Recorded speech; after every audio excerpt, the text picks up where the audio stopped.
இயேசுவின் ரத்தம் ஜெயம். இன்று நம் அன்னையாம் திருச்சபையானது சிறுமலர் குழந்தை தெரேசாவின் விழாவினை சிறப்பிக்கின்றது. சிறுமலர் குழந்தை தெரேசாவின் வாழ்வில் நடந்த ஒரு நிகழ்வு. தெரேசா சிறுமியாக இருந்தபோது பிரான்சினி என்ற கொலை குற்றவாளி ஒருவன் இருந்தான். அவன் ஒரு குடும்பத்தில் இருந்த 3 பேரை கொலை செய்ததற்காக சிறையில் அடைக்கப்பட்டு மரண தண்டனைக்காக காத்திருந்தான். அவனை குறித்து கேள்விப்பட்ட தெரேசா அவன் மனமாற்ற வேண்டும் என்று தொடர்ந்து ஜெபித்து வந்தார்.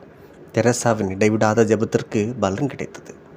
ஆம், பிரான்சினி என்ற அந்த கொலை குற்றவாளி தான் இறப்பதற்கு சில மணி நேரத்திற்கு முன்பாக தன்னுடைய பாவத்தை உணர்ந்தான். அது மட்டுமல்லாமல் சிலுவையை தன்னுடைய கையில் ஏந்தி சிறைசாலைக்கு வந்த ஒரு பிரான்சிஸ்கன் துறவியிடம் தன்னுடைய பாவங்களை எல்லாம் அறிக்கையிட்டு அவர் கொண்டு வந்த சிலுவையை முக்தி செய்து முற்றிலுமாக மனம் மாறினான். பிரான்சினி தன்னுடைய பாவங்களை உணர்ந்து மனம் மாறிய செய்தி அடுத்த நாள் பத்திரிகையில் தலைப்பு செய்தியாக வந்தது. இச்செய்தி மற்றவர்களுக்கு மகிழ்ச்சி அளித்ததோ இல்லையோ, தெரேசாவிற்கு அதிகமான மகிழ்ச்சியை தந்தது.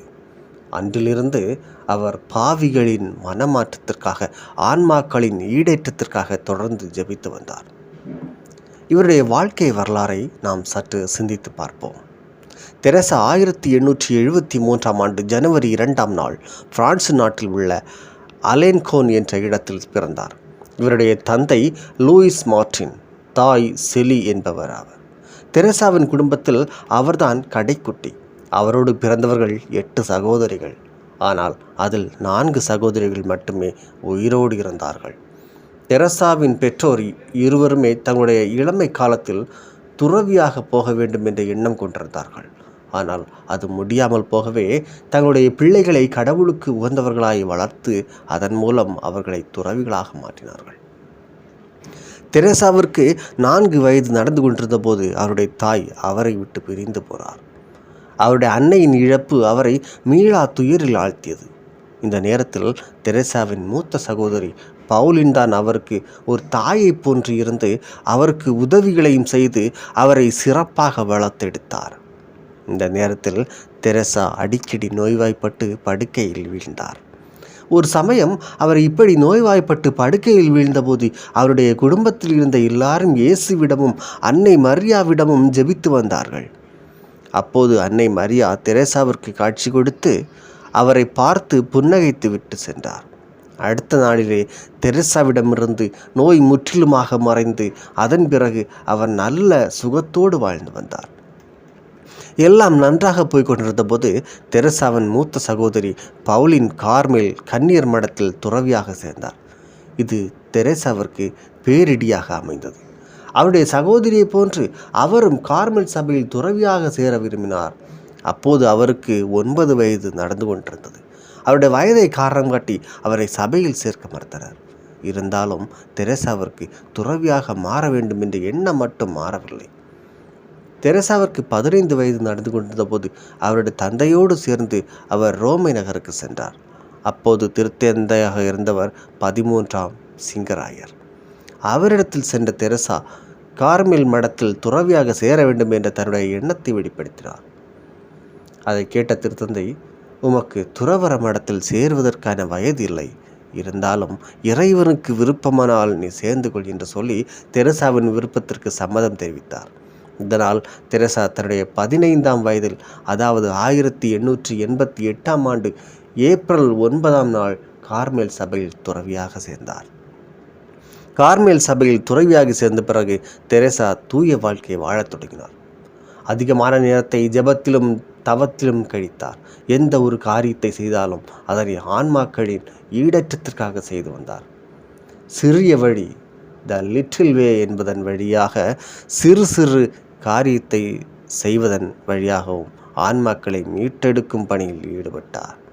மறைபரப்பு பணிகளை செய்யும் குருக்களுக்காக எப்போதும் ஜெபிக்க வேண்டும் என்று சொல்லி வந்தார். அவர்களுக்காக ஜெபித்து வந்தார்.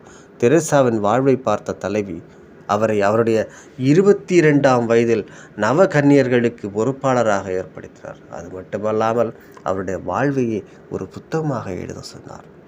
அதன் பேரில் தெரேசா தன்னுடைய வாழ்க்கையை ஓர் ஆன்மாவின் கதை என்ற பெயரில் புத்தகமாக வடித்தார்.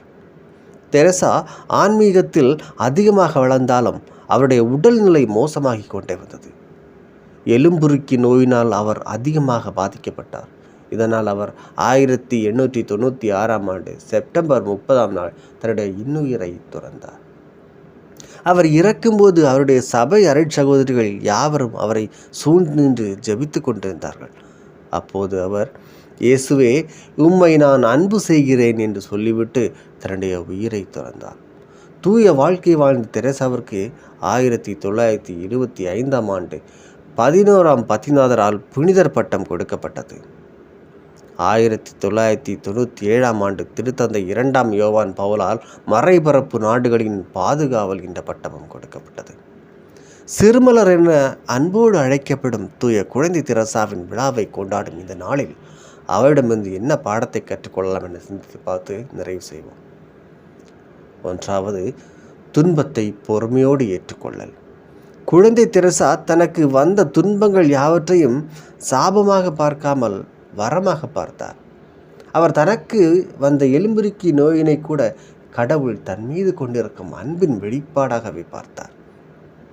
தன்னோடு இருந்த அருட்சகோதரிகளின் விமர்சனத்தையும் தெரேசா பெருமையாகத்தான் ஏற்றுக்கொண்டார். தெரேசாவோடு இருந்த அருட்சகோதரி ஒருவர் அவர் எப்போது பார்த்தாலும் சினத்தோடு தான் பார்த்தார். தெரேசா பதிலுக்கு அவரை சினத்தோடு பார்க்கவில்லை, மாறாக அவரை பார்த்து புன்னகைத்தார். இதனால் அந்த சகோதரி விரைவிலேயே தன்னுடைய குற்றத்தை உணர்ந்து கொண்டார். தெரேசாவோடு நல்லுறவோடு வாழத் தொடங்கினார். இன்னொரு சமயம் வேறொரு சகோதரி தெரேசாவின் மீது தெரிந்தே அழுக்கு தண்ணீரை ஊற்றி கொண்டிருந்தார்.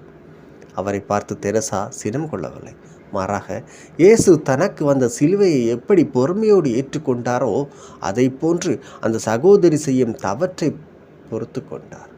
இதனால் அவரும் தன்னுடைய தவற்றை உணர்ந்து தெரேசாவிடம் மன்னிப்பு கேட்டார். இப்படியாக தெரேசா தனக்கு வந்த துன்பம், சவால் அனைத்தையும் பொறுமையாக ஏற்றுக்கொண்டு அதன் வழியாக ஆன்மாக்களை மீட்டெடுக்கும் பணியை செய்து வந்தார். அவருடைய விழாவை கொண்டாடும் நாம் நம்முடைய வாழ்வில் வரும் துன்பங்களை பொறுமையோடு ஏற்றுக்கொள்கிறோமா என சிந்தித்து பார்க்க வேண்டும். துன்பமின்றி இன்பம் இல்லை, சோதனைகள் இன்றி சாதனைகள் இல்லை என்பது அறிஞர் பெருமக்கள் கூறும் செய்தி. நாம் நமக்கு வரும் துன்பங்களை தூய குழந்தை தெரேசாவை போன்று மிக பொறுமையோடு ஏற்றுக்கொள்ளும் போது இறையாசிர் பெறுவோம் என்பது உறுதி. 2. குழந்தை உள்ளம்.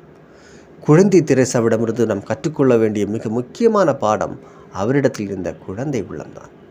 அவர் குழந்தைகளிடம் இருந்த தூய உள்ளத்தை, கள்ளம் கபடற்ற மனதை, அதிலிருந்து வெளிப்படுகின்ற தியாக உள்ளத்தை தன்னுடைய வாழ்வில் கடைபிடித்து வந்தார்.